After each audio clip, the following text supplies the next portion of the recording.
All right, y'all, so this recipe I'm super excited about. I had some of this leftover black bean mixture that I made for my black bean burgers. If you haven't seen that recipe, I'll make sure to put it in the link. But really all I did to make this, if you hadn't seen that video, is of course black beans. There's also some mushrooms in here, a little bit of oat flour, some panko breadcrumbs.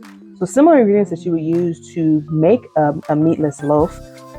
Just in general, but we're gonna add a few more flavor bombs in there. So first, I'm just roughly chopping these peppers because this is all gonna go into the food processor to make a nice little paste to combine this all with. Add our onions in, add our bell peppers, add in our parsley. And then one ingredient I didn't mention that I think is super important because it adds like a nice meaty kind of flavor is gonna be these sun-dried tomatoes. I got this from Costco. This is a huge jar and I finally got to the bottom of it. And then I'll add a little bit of nutritional yeast, paprika, of course, gotta have paprika. It's gonna change the color and it's gonna add a nice smokiness to everything, which I think is so necessary when you're cooking with mainly vegetables. I'll do onion powder. I just kind of go with the flow. And a little bit, this is actually a new season. I got a mushroom spicy rub I got from my mushroom guy here in Greensboro. Add about half a teaspoon because this has some salt in it. Be careful when you're getting all-purpose seasonings because they usually already have salt in it, so you can't control how much salt you're really adding in there. So I'm using less, unless you're using all-purpose seasoning that doesn't have salt. So Tabitha Brown's very good garlic. It's really good. It's very good, but it doesn't have salt in it, so I like to use this. Add a little bit of that, and then my special ingredient is this silken tofu. And it's going to add like a nice whip, almost like ricotta texture. It's softer than extra firm. I promise you won't even know it's there. I mean, you'll know it's there because it changes the texture, but you won't really taste anything. Because tofu is tasteless until you season it. Now we're going to process all this up.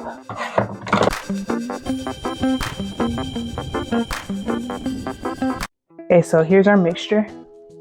It's nice and creamy. There's no salt in there yet. We'll add salt once we mix everything together. All right, so we're gonna take our bowl. We're gonna add black bean mixture. We're just gonna add that right into here. Remember, this is already seasoned. So we can, and because this is not raw, we'll be able to taste it. Now I could have did this with gloves, but back in the day, the way I did it growing up, you just use our hands. So, and this would be a good binder too, almost like what you would expect if you're using eggs because, you know, because this is a wet base. You can hear it. This is how it sounds now. That's what we want to hear.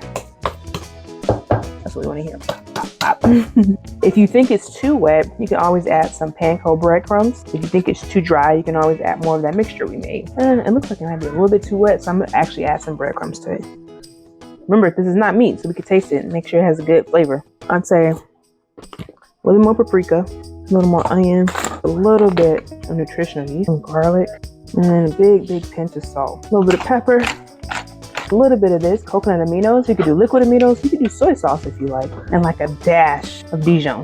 That's it. Now we'll stir. That flavor is way better. We're gonna put in our meatloaf right into a parchment paper lined loaf pan. And I'll line it with parchment paper so that way it's easier for me to pull this out once it's done in the oven. Okay.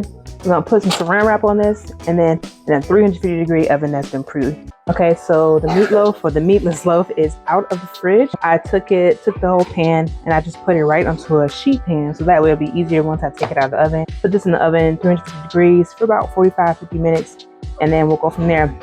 In the meantime, let's go ahead and make the glaze for the top. A combination of tomato paste, ketchup, some stone ground mustard, coconut aminos, a little bit of balsamic vinegar, and a little bit of brown sugar. Then season it up with a little bit of garlic powder, onion powder, and some of that mushroom spicy rub that I love.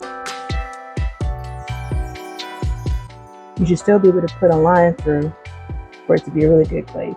And the sauce doesn't come to either side. The flavor is good. We can go ahead and add this to the top. The meatless loaf has been cooking in the oven for about 30 minutes.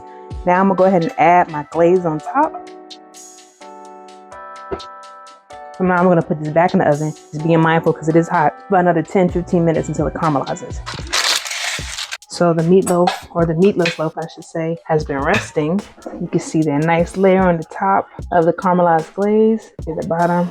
Now we can slice into this bad boy.